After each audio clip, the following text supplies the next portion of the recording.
Rams rush has been deadly with Aaron Donald, with Leonard Floyd on the outside, also bringing safeties, bringing linebackers. And so I'm looking to see who wins this battle because I think that will go a long way in who wins the game. Dan, what are you watching? I want to watch these two corners for Tampa Bay, Jamal Dean and Carlton Davis. Listen, this is what I know about Sean McVay. He is the best clue grabber when it comes to tape study in the NFL, meaning he's going to watch tape and realize, okay, you got nosy eyes, and you got nosy eyes, and if I get something in front of your eyes, I can attack that. I want to see those corners have discipline on the back end. And Rex, what are you watching for? I want to see Bruce Arians, see if he can actually be balanced. Like, you got to run the football. Ryan talked about you need to protect Tom Brady. One way to do that is be balanced as a football team so that passers just can't tee off on you. So run the football. You have a really good back. Use them. Yeah, actually multiple good backs, right? You got Rojo and I just Fournette. think only one because Fournette, I'm not in his corner. Okay, well, he's got. It's a name that you know. One way yes, or the other. It is. Okay. I draft bust. So let's figure out who we think is going to win tonight. Rex, I will start with you. Who wins Monday Night Football tonight? Bucs and Rams. Look, man, I'm gonna believe in Bruce Arians. I've regretted that already twice this year, but I'm going to believe in him again. Give me Tampa Bay. That feels like a very big game and a big spot for him. Dan Orlovsky, who do you like tonight? Yeah, I'll take the Tampa Bay Buccaneers. Something the Rams do really well offensively is be efficient on first down, especially in their run game.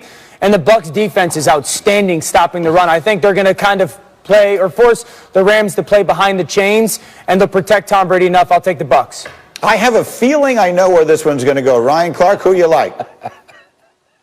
I'm going to take the Los Angeles Rams. Listen, I'll be the last man standing. I think they get pressure on Tom Brady. I like the way that Jalen Ramsey is being used on the back end. And when you look at Troy Hill and Darius Williams, those guys have stepped up. So I believe they have the manpower on the back in the secondary. And Sean McVay will come up with something to get this offense going against the Tampa Bay Buccaneers in the run and the play action game. Give me the Bucs all by myself. I'll talk to you guys about it on Wednesday. Dolo. All right, and so that's the way the weekend will end up. Meanwhile, as we continue commercial-free with you for the next 10 minutes, let's talk about why the Buccaneers so badly need to win this game, because the Saints just dominated the Falcons yesterday, and they did it with both sides of the ball. Taysom Hill, the starting quarterback, he had himself a very good day. That's a rushing touchdown for him there that put the Saints up 17-9. Then in the fourth quarter, that's still the score, and it's Hill.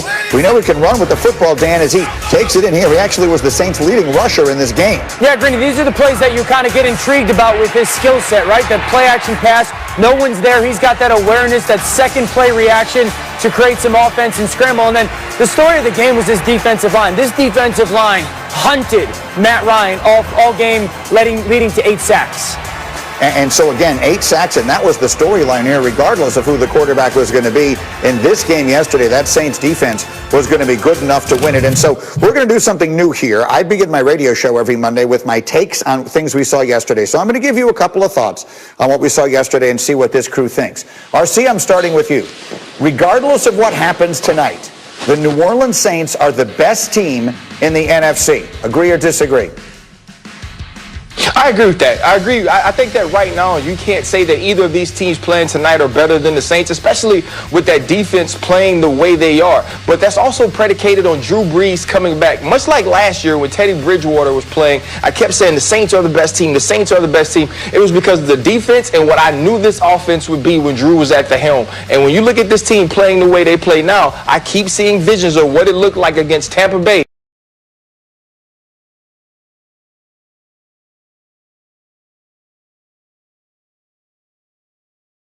In the prime time, that's a tough Saints team to beat. Dan? I'm not backing off the Tampa Bay Buccaneers. I felt that they were the best football team to start this season, and I think as this season has gone on, they've had moments of absolute domination. The Saints just don't match up. The Saints match up favorably against the Bucs, but I know this. With the offensive line and when Ali Marpet gets back, they're strong. Tom Brady's as accurate as anybody in the NFL when he's kept clean. They got big-time playmakers on the outside, and they got a defense that has the ability to be dominant. And so, as much as I love the Saints, I think the Tampa Bay Buccaneers, when healthy, are still the best team in the NFC. Rex, I say the Saints are the best team in the NFC. You say? I totally agree with you because it's impossible for me to say Tampa's better when they got slaughtered both games in these matchups head-to-head. Yeah. So, to me, we're using about, well, they're not healthy because they're missing a guard. Like, come on. So to me, it's like, no, they've already proven it to me. And quite honestly, their defense is the difference. Like they are bringing it. Look, Atlanta goes in the game, they're popping off about Matty Ice is, hey, best offense in the league last 3 weeks. Well, it never looked like it there, dude. Like they got smoked like sausage. And to me, I'm going to say the Saints. Yes, Drew Brees has to be the quarterback at the end of the year. But if he is, no reason to think they can't get it done. We'll see. We would assume that Brees will come back healthy, but even if he doesn't, I think the way that defense plays the way it played yesterday, I think that team is going to be a tough out in the playoffs no matter what. All right, my next take here. I don't like saying this quickly, but it is more to do with the player that I'm watching behind him. But my next take is the Dolphins got this thing wrong.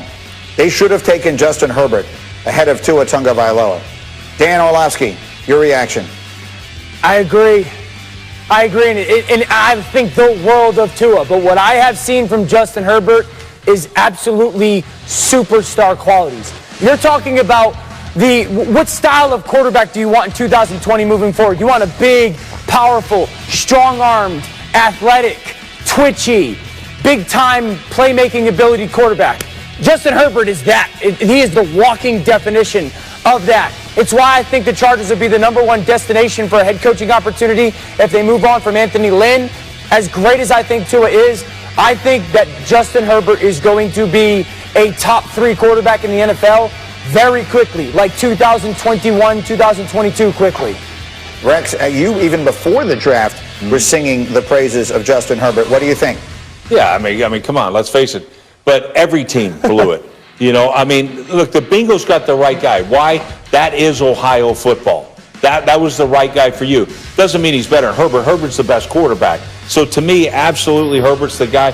You mentioned that this guy could be in the top 3 quarterbacks in the league. Well, it's funny. Their offense is ranked, giving away Anthony Lynn's job already. Mm-hmm. Their offense is ranked 3rd in the National Football League with, by the way, 3 backup offensive linemen. So you mentioned that, Tom Brady needs that guard. Well, how about having 3 offensive linemen out? You're 3rd in the NFL in offense. And so to me, I think this kid is a slam dunk, no-brainer, and he's going to be in the Pro Bowl conversations for years to come. Ryan Clark, when I watch him play, maybe the most remarkable thing I can say about him is you forget he's a rookie. It's impossible to believe that Herbert is a rookie. So what do you think? I say the Dolphins got this thing wrong. What do you say, Ryan Clark?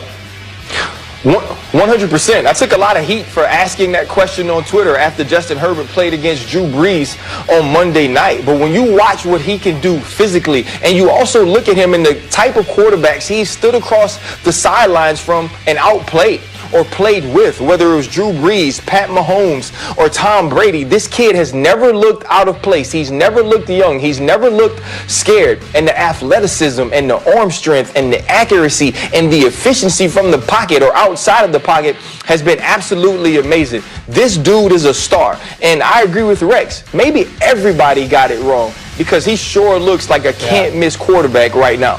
Who got it right is the people who do our graphics. He looks much better with the longer hair. And we should leave that picture up there, despite the fact that we know that isn't what he looks like anymore. All right, one more. And Rex Ryan, I'm going to start with you on this one. I think I could name 6 teams that I could see winning the AFC before I get to the Baltimore Ravens. And I can't believe I'm saying that out loud. But the Ravens have looked so bad that it is almost impossible for me to fathom watching them win playoff games this year. Rex, your reaction? I disagree. Okay. I get it. I see things through purple colored glasses, I guess. But to me, man, Harbs, I believe in him. I believe in Wink Martindale, the coaches, and I think when